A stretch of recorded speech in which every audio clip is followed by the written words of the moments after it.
We have Annie McCary here who's going to give us a third update. Well, now, you're the first vice president, right? Yes, I am. What does that mean? Like, what is it you have to do for third?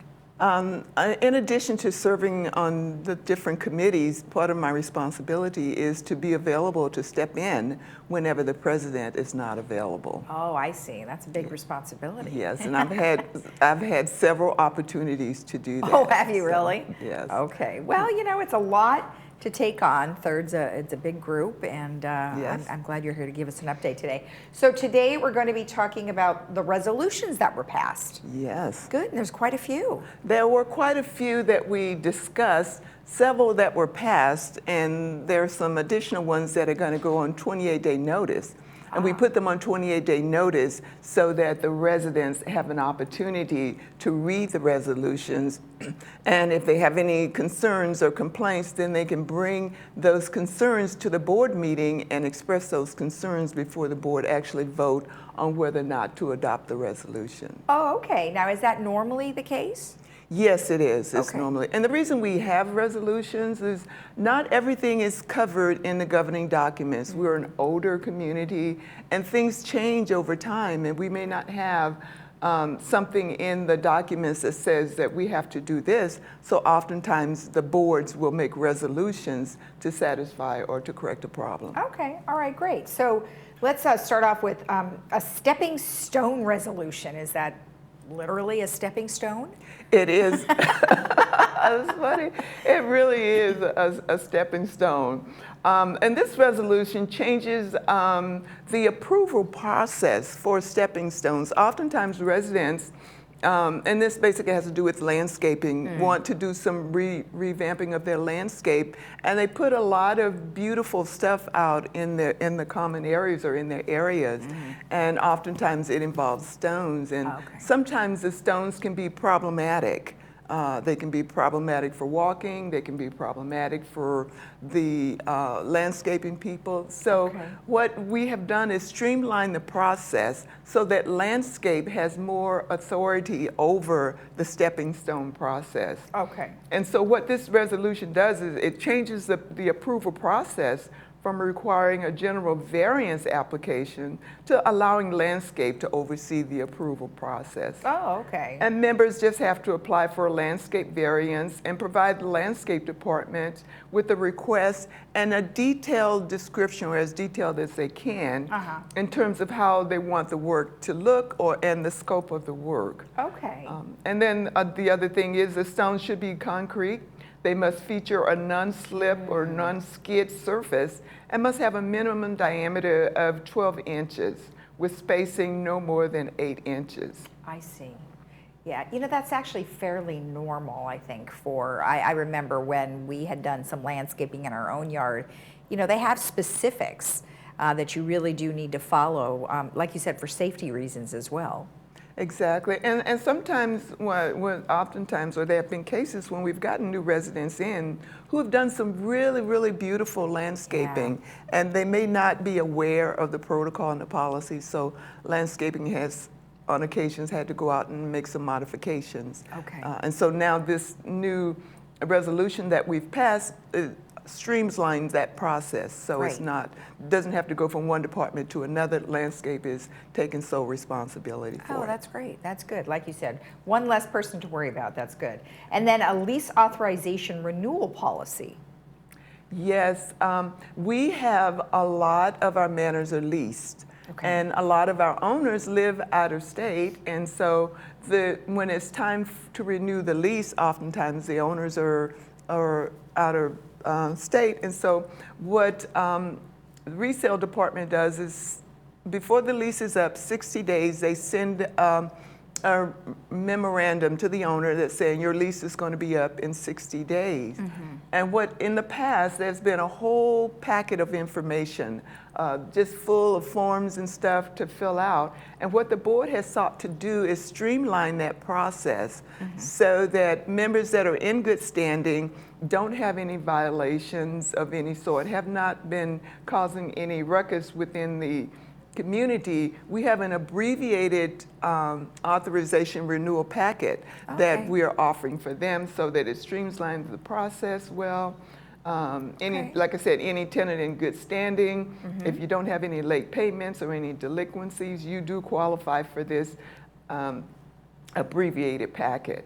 Okay. And so any individual that is concerned about this, have any questions, can also contact the leasing department here and at the community center. Okay. All right. Now, the next thing you have here is a couple of resolutions that are on the 28-day notice that you had mentioned. Yes, and we really, really like the idea of those resolutions being out there. They're on the website for 28 days, and it gives all the residents an opportunity to go back and review those. Okay, and that's nice. So they've got the revised alteration fee schedule, a contractor violation policy, suspension of exterior water heater enclosure, and then additional occupancy fees. And then those, you said, are on the website. So that's the lagunawoodsvillage.com website. And then do they get to those through governance?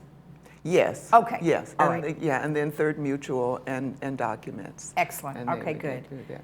Now you mentioned, now here's the revised alteration fee schedule. What does that entail? That entails some of the fees for alteration. The board feels that any fees for alteration should be borne by the members themselves who are having alterations done. And there are some fees that are incurred.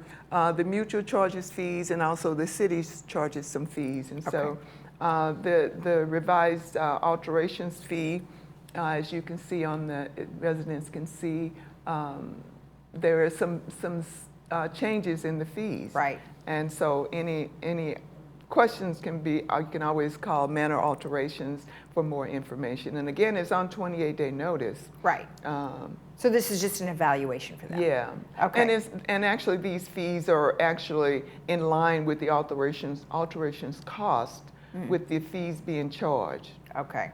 Okay, great. And then let's move on to contractor violation policy. You can just give us an overview of these since they aren't quite voted on, and then if people want more information, they can always go directly to the website. So yeah, just give us a quick overview. Okay, so basically the contract violation policy is a way to enforce Third's current rules and regulations. This would benefit Third members by providing clarity on potential contractors' conduct, expectations. Oftentimes we get a lot of complaints from residents complaining about contractors. Either they start work too early or they're working too late, there's a lot of noise, they dump their trash. And so this contractor violation policy allows us to help the community and make sure that the contractors know exactly what their responsibilities are. All right, perfect. Suspension of exterior water heater enclosure relocations. This is one that's been, the board has been getting lots of feedback from. The new exterior water heaters, you can see them from the outside, and some of the residents call them eyesores. So no new exterior water heater approval for replacement in common areas. We are suspending water heater relocation approval by variance in common areas. The existing enclosures are grandfathered in. And see, grandfathered in, enclosed appliances, maintenance continue as member obligation as an alteration limited. Blah, blah, I messed that up, didn't I? Okay. Well, that's all that wording, you know, but that's all right. They can read it online. Right. And I think this is interesting that you can now, you know, you're going to take a look at maybe doing something different with the water heaters. Absolutely, Okay. and that's the board is really happy to take this one on and look at some of the ways that we can make the community more beautiful. Yes, okay, good. Additional occupancy fee, is that if somebody has like someone living with them? Yes, Okay. Even though this one is on 28-day notice, we got a lot of resident feedback about this one at our last board meeting. All right. And United charges an additional occupancy fee, and so does GRF, and Third does not. I see. And so the discussion was Operating costs necessary to maintain common area and pay for utilities and are increasing over the years. Higher density living involves competing for limited common area facilities.